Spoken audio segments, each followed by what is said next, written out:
Well, the Canadian leg of the Mayweather-McGregor World Tour has officially concluded, and if there were any doubts about whether or not this was a good idea, those were blown right out of Lake Ontario this evening. One of the most entertaining press conferences, I don't even know if you can call these press conferences anymore, shows their performances. This is theater, if you will.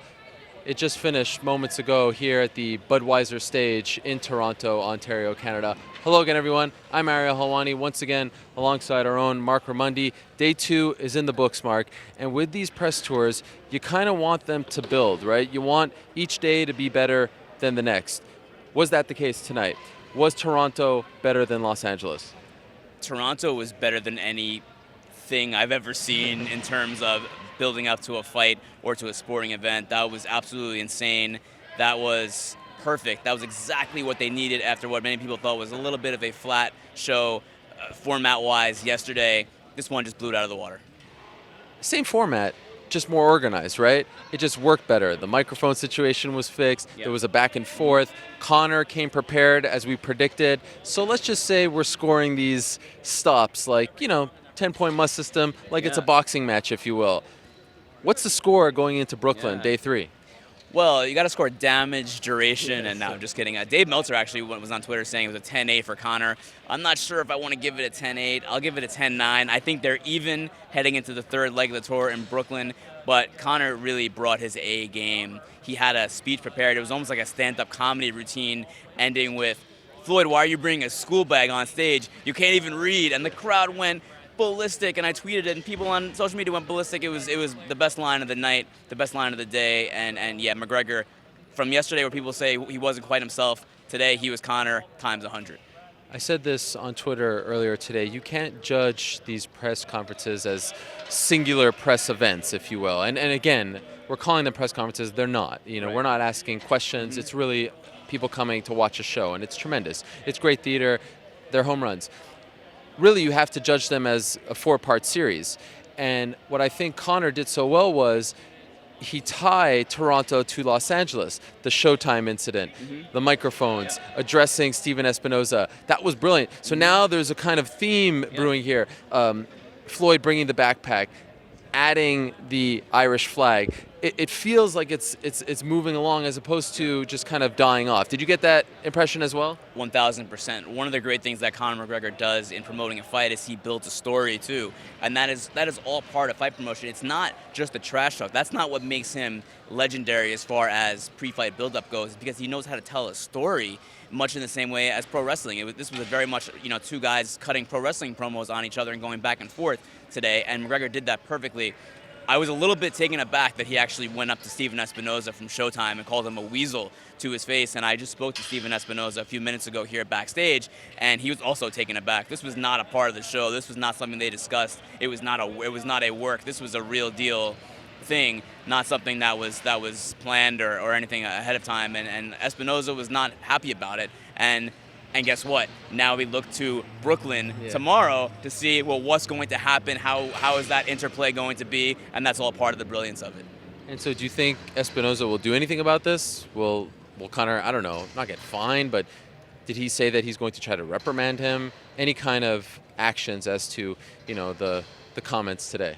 He did not say that. He didn't say that. I actually asked him outright, will you try to correspond with Conor's team in the next 24 hours to try to, break bread and kind of mend fences? And he said no. He said, I think probably part of him knows that it's good for business in a sense, but he didn't seem to want to go down the road to try to mend fences and try to make everything better. He said something along the lines of, if Conor McGregor feels like he's the kind of fighter who needs to invent enemies, he needs to invent enemies and actually make himself hate someone or feel like it's us against the world mentality.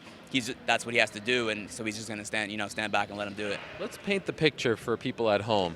We're at this venue called the Budweiser Stage. It used to be called, I believe, the Molson Amphitheater, and it's an outdoor setting.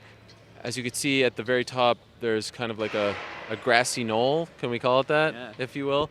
And this place was absolutely packed. I mean, there was not an open seat available to anyone, and it's not that nice outside. At one point, it was raining pretty hard.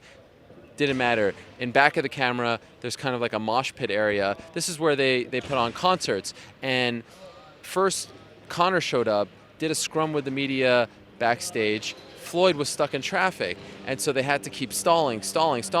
And what was one of the things that they did to stall? They brought out Drake, one of the most famous artists on planet Earth, who, oh, by the way, just so happens to be from Toronto, who happens to be friends with both Mayweather and McGregor. So he got the crowd going, which was just a surreal scene. And then, of course, Mayweather arrives, they have the face-off, and then it becomes so intense. And to me, what impresses me so much about what's going on here so far, now that we're done with day 2, the restraint.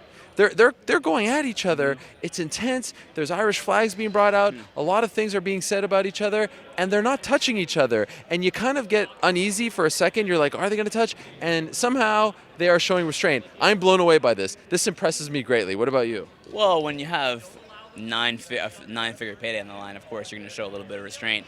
I thought when Floyd Mayweather took the Irish flag from someone in the crowd and draped it around their shoulders, I think that was the first time that I really saw Conor McGregor get visibly angry.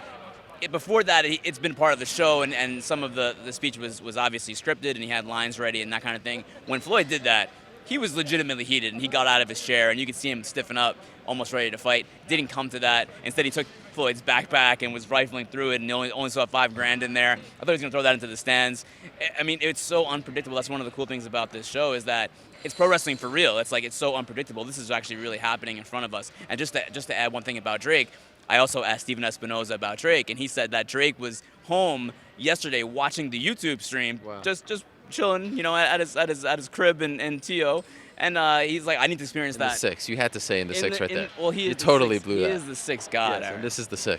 So he was watching the YouTube stream, and he said, I need to be a part of that, and just called up Showtime and said, hey, can I come? Wow. Not a plan to have him on stage, nothing like that. He just wanted to come and experience it live as a fan. That is unbelievable. I think that they're both doing a great job. I thought that the book bag sealed the deal for Conor, because when you break out the Irish flag and you don't know what you're going to do with it, for him to then, honestly, as our cameraman Casey said to me while this whole thing was unfolding, actually, I think you said it to me, excuse me, you can't leave anything, no, maybe he said it. I'm all confused. Casey said it. He said you can't leave anything unattended when Conor's around. It's like with the belts, right? With Aldo and Alvarez, when he took the bag, I thought, or water bottles with Nate Diaz. It's just an amazing thing. At any point, did you feel like it crossed the line, talking about the reading and the girls and things like that? No, by the way, even Floyd was dropping little, foreshadowing nuggets, saying that in London he's going to talk about women and Conor McGregor. Right. It's all kinds of, madness going on. Anything cross the line? Anything that you felt was a little too much? People are talking online about, this is the second day in a row that Conor McGregor has said, dance for me, boy, and there's a little bit of racial undertones there. It's more of an American thing for international fans. They may not understand that boy is a little bit of a derogatory term that white people used to call black people back in the old days in the U.S., and I don't know if McGregor knows that. I know he's a very smart guy, and he's pretty wise to a lot of things, but I'm not sure if he knows that particular, colloquialism and what it means. But I asked Leonard Reynolds about that. I asked Floyd about that in the back, and they said they thought everything was fine. They're not upset by anything Conor McGregor said at all. So for the record, 1919 going into Brooklyn? 1919. I don't know what they can do to top this, but damned if I don't want to find out. And by the way, I have full confidence that they will be able to top this. I mean, they're not giving us too much, and I think that's the brilliance. It never drags, right? It only really drags at the beginning when the suits show up, and no one is happy about that. But then I think it builds the anticipation, and both of them are hitting home runs here. And again, the interesting thing is Floyd is turning back the clock. This is not the Floyd Mayweather, who fought Andre Berto. This is not the Floyd Mayweather who fought Manny Pacquiao recently. This is not the Floyd Mayweather who fought Canelo or Cotto. This is the Floyd Mayweather who fought De La Hoya and Ricky Hatton, coming out with the gold chains and really kind of, getting to his roots. Yeah, that's that Floyd. And it's kind of fun seeing him back, right? Absolutely, 100%. And that's why I didn't want to give McGregor a 10-8, because I thought Floyd had some good shots in there as well. Yeah, he's got some fire. He's got some panache. Let me tell you something.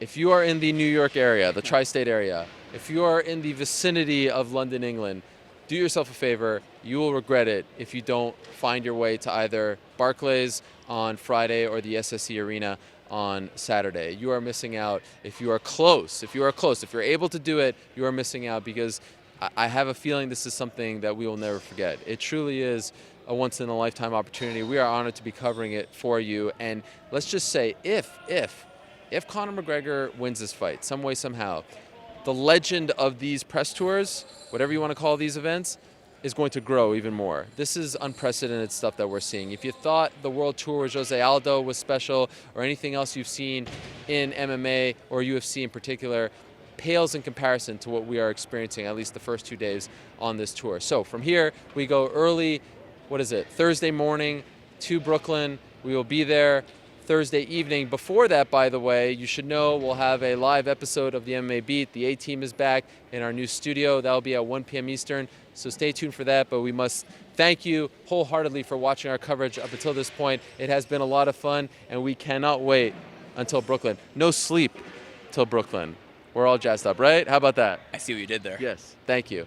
For now, we shall say goodbye from Toronto, Ontario, Canada, God's country. It's been great. Thanks to the fans. They have been great to us over here. Can't wait for Brooklyn. We'll see you there tomorrow. The Six Gods country? Yes, well done.